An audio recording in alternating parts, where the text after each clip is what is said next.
Hello everybody, welcome to the Tennessee Ant Keeper YouTube channel. My name is Trey, and in this video we're going to be moving my carpenter ants, my Camponotus pennsylvanicus ants. As you can see, they're growing out of their current setup. I moved them out of the ant shack Paris nest and moved them into this medium hydro nest. They just are outgrowing it really fast. I didn't think that they would grow this fast and to where I needed to move them into a new nest. So in today's video, I'm moving them into this ant box from Ant Shack. This is the Ant Box 1. It's a really nice nest. I highly recommend getting it, and you'll see why later on in this video. It has a lot of room. It doesn't look like it, but it has a lot of room for the ants to really just get in their nest. As you can see, mine has hair all over it because that red screen, it gets dirty very easy. So here's another view of the ants and all of them working, and there's a great shot of the queen. Normally you don't see the queen in this colony because she's being hidden by all the workers. So that's what we're going to be doing in this video, is moving them today. Also, while the Camponotus pennsylvanicus colony is moving, I'm going to show you guys my Camponotus americanus colony. I've had them in this test tube setup ever since I found them back in April. And I think it's time to move them, just because somehow the cotton has gotten pushed back all the way through the water reservoir, and as you could tell there, it was kind of hard to see, but the little feeding tray no longer touches the part of the nest that it's supposed to. It's just kind of free floating. So I think it's time to move them into this Tar Heel Ants mini hearth. I cleaned it really good after the last colony that was in there, which was the Formica pallida fulva. What I did was I soaked it in hot water, and then I used Fluker's disinfectant. Normally that's for reptiles, but you can use it for any insects and animals. It's non-toxic. It's worked in all the nests that I've had to use to clean it. And so there's that. And then here's the colony. What I do is, it's very simple, and a lot of people don't recommend doing this, but I've seen a lot of people do it. For these larger species, it really doesn't matter, as long as you don't crush the queen or do any damage. But what I try to do is I simply take the insert out, and I tried to get all the ants on it, but of course they were freaking out. They did not want to all get on it, so I got a handful of them on the little insert. There's the queen. She's running backwards, as you can tell. Now here's where I could have waited and let them all get back on it and kind of relax, but instead I just did what I saw in a previous video from Tar Heel Ants, and that was just simply putting the insert in the mini hearth, and then I proceeded to tap the ants out of the test tube. You just need to be very careful doing this, because again, you can hurt the queen and you can hurt the workers if you're not careful with it. So I'll kind of speed the video up here so you guys can kind of, see what's going on, but still not have to waste your time, because this took about 15 minutes as a whole to do. So I'm going to speed it up for you guys, and then I'll see you in a minute.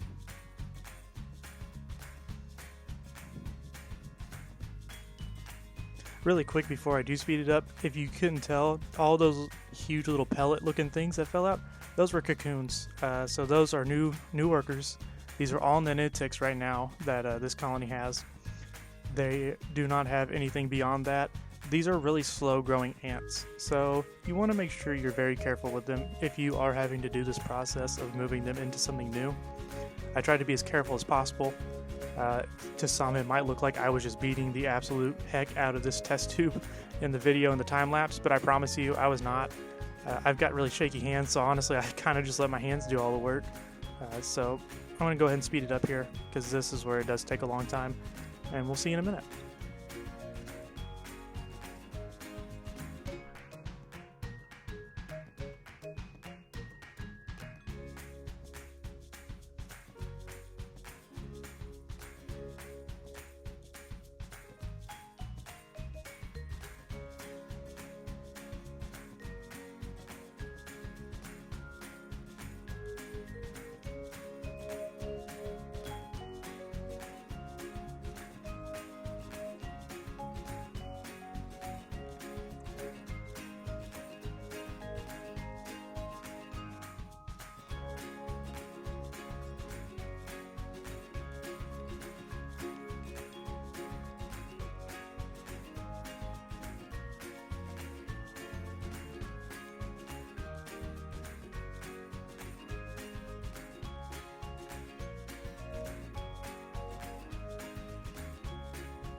So real quick, I just want to point out, the colony kind of just stayed in this front corner here for a very long time. You'll see later on in the video they do finally move down into the nest, but they stayed here for about 12 hours. I just threw a worker back into the nest because it was crawling on me. If you ever get a worker crawl on you or on your desk, it's okay to grab them, just don't squeeze too tight because, well, you're strong, ants are weak. Simple as that. You don't want to crush them. It'd be kind of bad to crush one of the workers, especially if it's, you know, trying to help the queen survive because she doesn't have any more workers. If that makes any sense. I don't know if it does. Long story short, don't crush any of your workers or your queen due to negligence. These ants won't hurt you. The only time they'll hurt you is if they feel they're in danger. And 9 times out of 10, if you're holding them, they can't really do anything anyways. So just keep that in mind. As you can see, all the workers are now starting to stack the cocoons up in this corner because that's where the queen is, and that's where they are at their calmest point right now, it seems like, at this stage of moving them. Even while I was moving them, I was very cautious because this ant, as you can see crawling on the top, she did not hesitate. She was wanting to stay there, and she did not want to move. She was very persistent on trying to get out, and it was good efforts, but I kept her in there.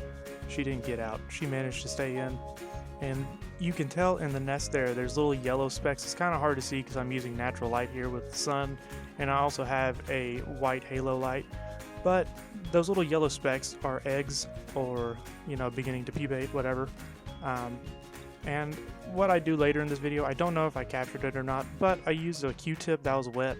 I slowly twisted it, trying to pick the eggs up, and I moved them closer to the ants. And of course, the ants had to investigate what in the world this big pokey stick was.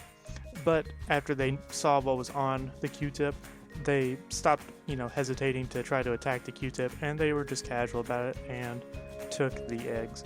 And something I didn't notice there, if you saw that worker going up to the corner there, it was actually pulling on the other worker's antenna, trying to get it to leave the top of the container there. So I found that to be pretty funny.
So I'm not too sure what this worker's trying to do in the top left corner here with the pile of eggs. I don't know if she's trying to find a way out of the outworld, or if she's just trying to show the other workers that she can hold more eggs than everyone else. But what I decided to do, because there was 2 workers left in the test tube after moving everybody else in there, I decided to just shake the test tube in my hand until I could grab the workers out of the test tube, you know, because you're shaking them and they're landing on your hand. Yeah, that process took a little while, but I was finally able to get all the workers out and into the nest. I decided to leave the nest in the windowsill for a couple of hours. The ants still didn't move, so I finally just left them alone. As you can see in this slide, we're back with my Camponotus pennsylvanicus. I've got them attached to the ant box, and they're starting to really check this nest out. They're not sure what to really think of it yet, but as you can tell, they are starting to kind of realize, hey, there's more room in here. Also, my desk is a mess. Sorry, that's just the way it goes right now. I didn't think to clean it up before I started working on my ants and stuff, but that's just that.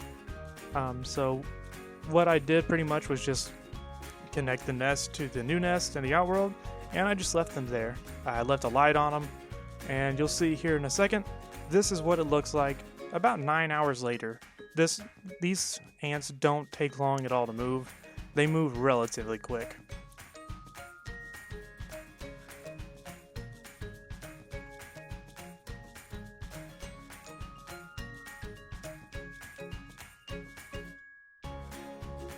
Now, here is the Camponotus americanus, of course. As you can tell, this is the next day. I left some honey up there, and they're no longer up there. They decided to move down inside of the nest.